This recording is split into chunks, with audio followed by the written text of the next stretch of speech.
Hi guys, how's it going? We got a new FEH Channel tonight. People were saying, no, it's just for the weebs, no, it's not an actual FEH Channel, but it ended up dropping anyways. Considering that it's the second half of a two-parter and I've already forgotten what the first half was about, it's not that interesting. There's not that much stuff, not that much information. So we got the initial stuff from CYL, and people have been noticing the setup Lysithea. Lysithea has horse effectiveness, which is okay. And since I don't have the regular Lysithea, she might be interesting for me as an option, but I mean, there is no clear pick for me right now. Claude is just a bow flyer. It doesn't look interesting at all. They have datum. There's a flash in which you can see that he's got a new C skill, and CYL units normally don't have preference skills. So her Claude's C skill should be a new family of skills. But C skills are support skills, so we don't really care that much. Edelgard can be interesting, and she might be the... Okay, my colleagues are already saying stuff. Edelgard appears to be an armor. She appears to have Vengeful Fighter and the Slaying effect, which is kind of weird. She also, yeah, see the slaying effect after activating noontime is back to 1. She also has some sort of damage reduction because the red mage says that he was going to do 4 and he did 1, so that could be interesting. But if she's an armor, she doesn't look super fun. There's also the fact that yes, she attacked twice. However, she normally is like, her identity is that she's a Gale Force unit. So I don't know what's up with that.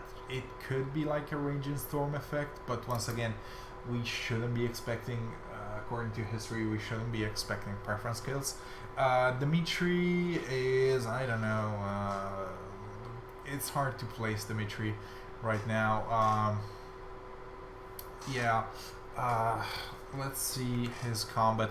We don't see enough stuff. He appears to have distant counter, and people are saying that his lance reminds them of Gradivus, so it could be related to that. But beyond that, I don't know if, as of right now, we are ready for a...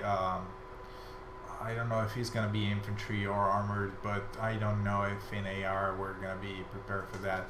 Considering that in AR defense we have freaking Dua Ephraim, who is really annoying to deal with for many teams and many people.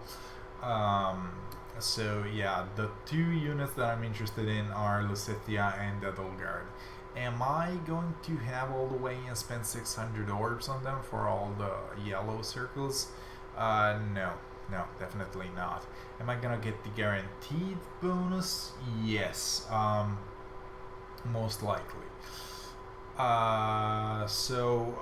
The one thing that I'm not super happy with, that most people are fine with it, essentially in the yellow thingy, basically you can get this up to 4 times, but at first you start with the 4, at first you get the 4 heroes for the free choice, right? That's standard. So then once you hit 40 summons, you get this screen, and then after you pick one hero, that hero will no longer be available. So you can't spam merges, and if you can't spam merges on someone, not that interesting. Also, these guys are gonna be getting refines, but whatever, not super important. The new heroes have Gen 5 stat lines. The CYL heroes have Gen 5 stat lines. Those have been data mined. Even with Fury 4 on Flying Claude, he still has an inordinate amount of stats. I believe he has 170 BST, something like that. Very ridiculous. So we can skip ahead. There's this guy who doesn't seem very special. It's a blue bow with chill defense. I believe we already got chill defense in the permanent pool in Walhart. Maybe he's gonna get it at 4 stars, making it easier to fodder, but this here doesn't say anything, doesn't do anything. Then they added this mode, which is just slot machine mode. You spend points, you get stuff, whatever. You have a random chance to fail. You can share the fact that you used items with the people on your battle group, which is the closest that we're gonna get to communication, since this is a Japanese game and Japanese people hate communicating with our human being. So there's that, but this is just a slot machine mode that does nothing and is it's not even gonna be something that we play. So yeah, more useless modes that are just bloat in the content and no development on existing content. Not happy that development resources went into this. Who cares? Boring, useless. And then the only really useful part is they've raised the amount of times that you can use dragon flowers. This is just more of the same. This is a boring mechanic that they're just adding more stuff onto, and the prices are gonna be getting a little bit cheaper, but still,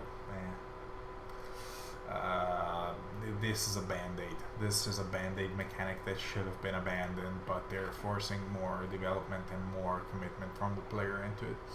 Now the cool thing is, on the other hand, that they're giving us a way to reset our IVs, and not only are we able to change our IVs, we get to choose our IVs, both our assets and our flaws. So that's gonna be really good, and it's gonna display how many stats we get. So that's gonna be good for recognizing super boons right away.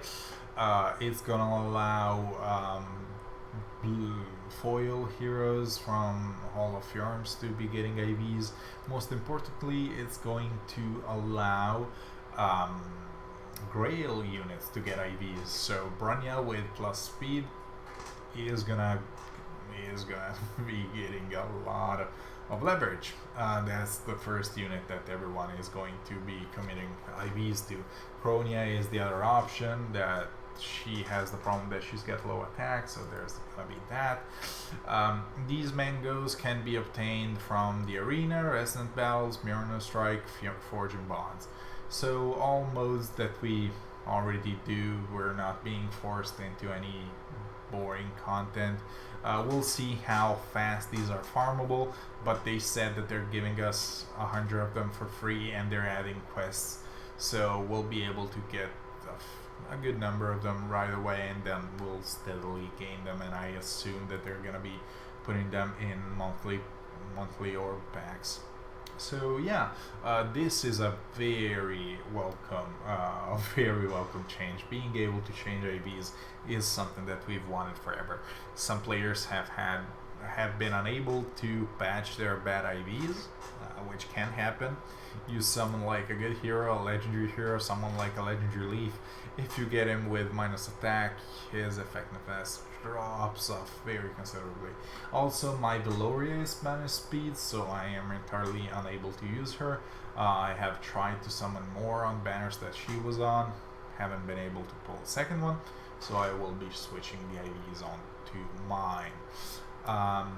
And perhaps Phoenix Master 1 in his guides will recommend IVs. I hope that he won't, because those mangoes look precious. Also, also Brave Ike, we could switch his IVs. I don't think that's necessary for now, and I like mine being plus attack. But should I wish to transfer him on Asher Season and make him plus res, I will then have the ability to do so, and so will you. Good to see that this hasn't been put behind the paywall, and that they're making it somewhat accessible. So yeah, this was the FEH Channel for the middle of August. Nothing much, couple interesting changes. but the rest is just bloat and nothing really interesting. So yeah, these are my views on the FEH channel. That's it, and thank you guys for watching. See you soon.